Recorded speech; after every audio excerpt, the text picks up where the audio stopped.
Any questions from the committee?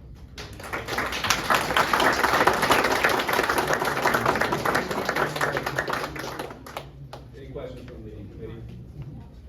Mr. Dover, rebuttal. I would just like to, considering Mr. Fulton's age, how far back did the voting records go in the clerk's office? Because most of the people that were challenged here were young enough that we had their complete voting history. Less of a history on him than we did on the others. Please? There's less of a history on him than we did on the Yeah, others. and my records show, have you lived in Greendale for a long time, or? No, I just, I bought the property on, and the letter that I handed you says this. Yeah. I bought the property on Ridge Avenue in 2017. Okay. It is a very important historic property. I spent 3 years restoring it. And so we didn't move back here from Breckenridge, Colorado until 2020. Okay, so that's why I couldn't find a vote history for him. He came back in 2020. 2020 is the first history that we have. Yeah, then we and have- Greendale votes, they vote every year, right? Because they either have a city election or every 2 years, because they vote twice as often as the county people. they vote 3 But years. the only record that I could find on you, Mr. Fulton, showed that, you voted in the general election in 23 and the primary in 23, no other vote history whatsoever. And I was just questioning whether that was correct, because if he had a 2-vote history, I couldn't challenge him. And I mean, if he's been Republican, and I don't know when you moved or back and forth, but if that could be generated, I wouldn't be able to challenge him.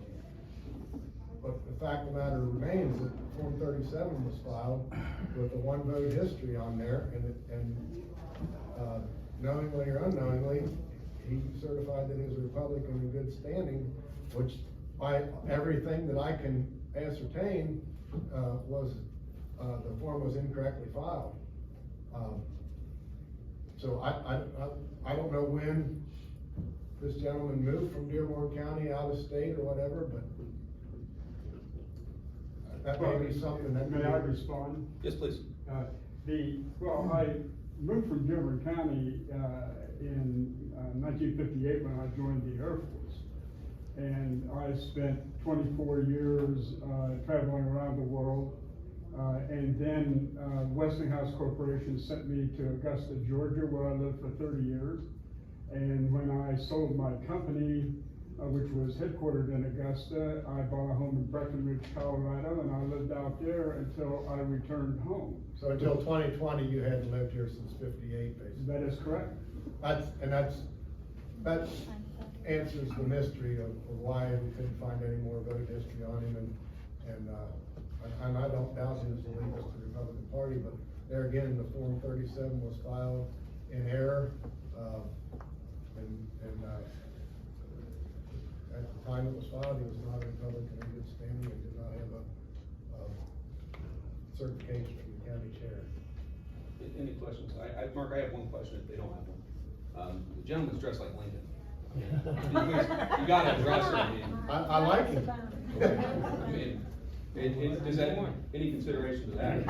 I mean, there has to be some statement about that. If a breakfast gets you in.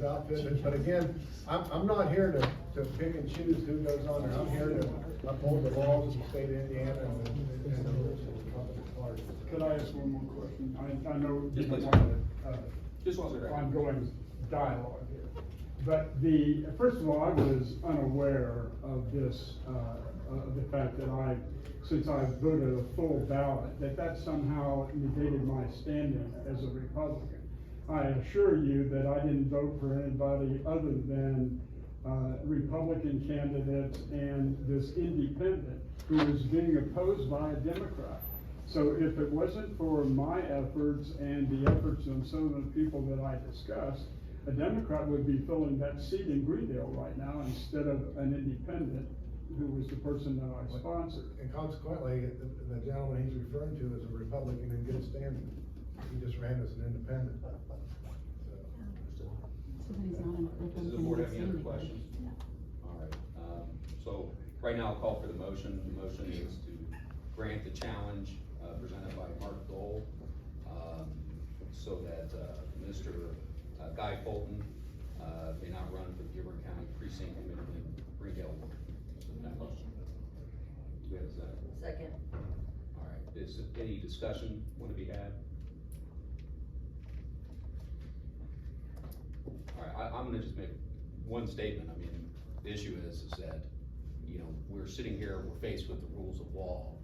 This committee, you know, as much as I would love to have a gentleman dressed like Abraham Lincoln, one of the greatest Republicans, the first Republican, be there, that, one of the issues that Mr. Lincoln lived for was the rule of law.